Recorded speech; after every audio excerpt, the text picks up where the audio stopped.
Bonjour, bonjour. Aujourd'hui, on va parler de donjons. Non. On va parler de baston. Tu sors. Mais j'étais super content de ma référence. Bref, en fait, on va parler de guerre. Me fais pas chier. Me fais pas chier ou je te ferai une guerre comme t'en as jamais vu. Alors, sortez les munitions, les grenades et les mitraillettes. Et allez les détruire, bande de dégénérés. Votre salaire aujourd'hui sera une boîte de Kleenex et aussi un livre en psychologie avancée. Quelqu'un va venir pour vous et vous allez détester ça. Vous ne voyez pas? Allez, je vais vous aider. Petits indices. Charlie Sheen. Willem Dafoe. Vietnam. Willem Dafoe. L'un des meilleurs films du réalisateur du jour. Et enfin, Willem Dafoe. Préparez-vous. Aujourd'hui, dans l'épisode 2 de Popeyes Critique, j'ai dit dans l'épisode 2 de Popeyes Critique, roulement de tambour. Roulement de tambour. Platoon. Allez, c'est parti.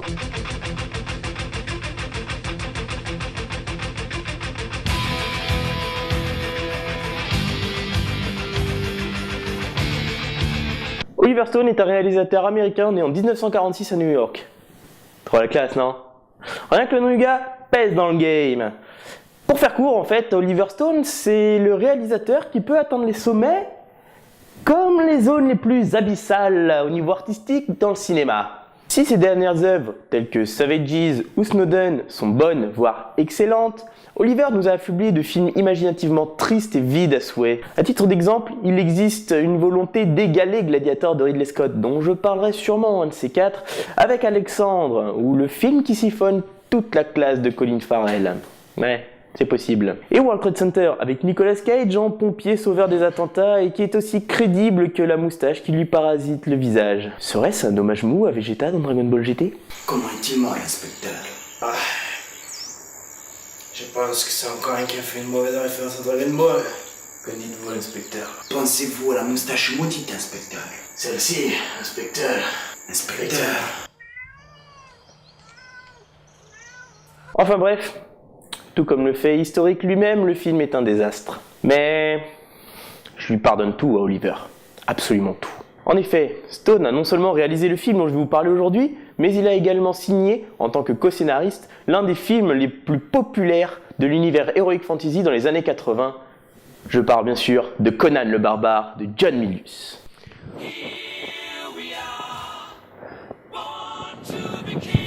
Mais espèce de teubé, au lieu de poser, va changer la musique, c'est pas ça!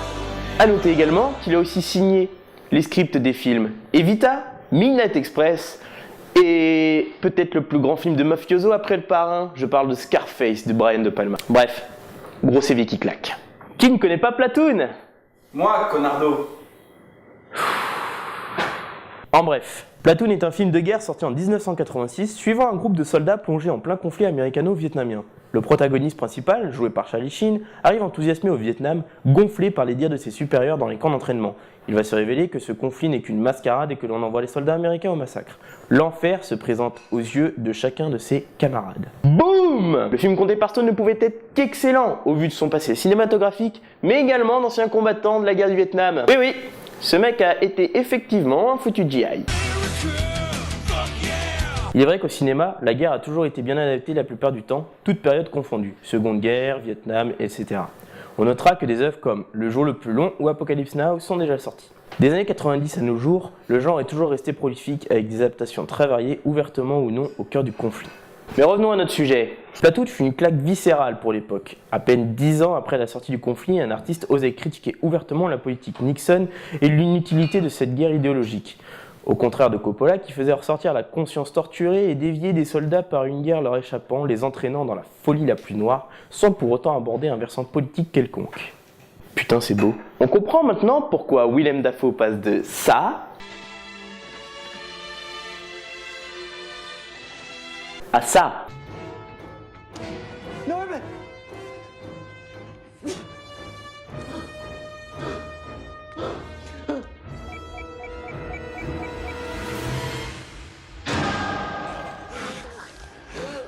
Et Et autant les soldats ont été envoyés au casse-pipe, autant le film s'est pris une volée monumentale côté public et presse à sa sortie. D'ailleurs, il ne faut pas oublier que Stone a réalisé un second film sur les effets post-guerre du Vietnam, extrêmement marquant et qui représente l'un des meilleurs rôles de Tom Cruise, né un 4 juillet, sorti en 1990, et qui a possiblement inspiré le personnage du lieutenant Dan dans Forrest Gump, sorti 3 ans plus tôt.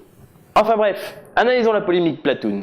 Ça paraît hyper irréaliste aujourd'hui qu'un tel monument du cinéma ait connu une aussi grosse débâcle au moment de sa sortie. Mais n'oublions pas que nous sommes aux États-Unis. Raciste!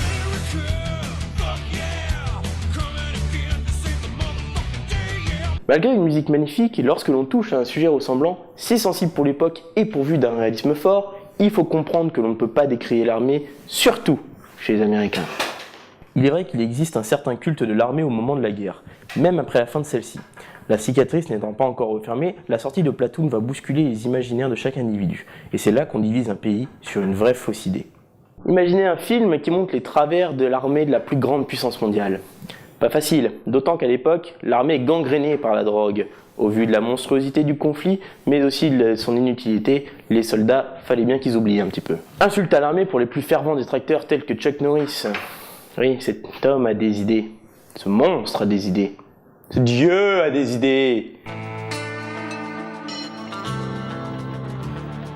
Ou vérité étouffée enfin révélée pour les soutiens, notamment certains vétérans. Soulever une faille dans le système de défense et démontrer qu'il n'y a pas eu une mais plusieurs erreurs dans cette guerre, c'est ce qui a valu à Oliver Stone des huées et des ovations, des menaces de mort et des soutiens vigoureux. Au final, la sulfureuse réputation de Oliver Stone s'est confirmée et son pari réussi. Il existe de nombreux réalisateurs qui sillonnent le chemin qu'il a tracé, tels que Gaspard Noé, j'en dirai pas plus, Irréversible, un viol de 20 minutes. Ça vous dit? Ou encore Jonathan Demme, en demi-mesure, avec des films comme Le Silence des Agneaux ou Philadelphia. Platoon est aujourd'hui un monument cinématographique incontournable. Une grande maîtrise technique, un scénario impeccable, un casting fort honorable, tout est réuni pour un chef-d'œuvre. La polémique a permis une atténuation d'un culte militariste historiquement profond et accéléré la cicatrisation politique post-conflit. Beaucoup de grands mots pour dire qu'il est parfois nécessaire de crever l'abcès pour que le regard de notre monde change sur certains sujets. L'épisode touche à sa fin. Merci de l'avoir regardé. N'hésitez pas à lâcher un pouce bleu, un partage et un commentaire.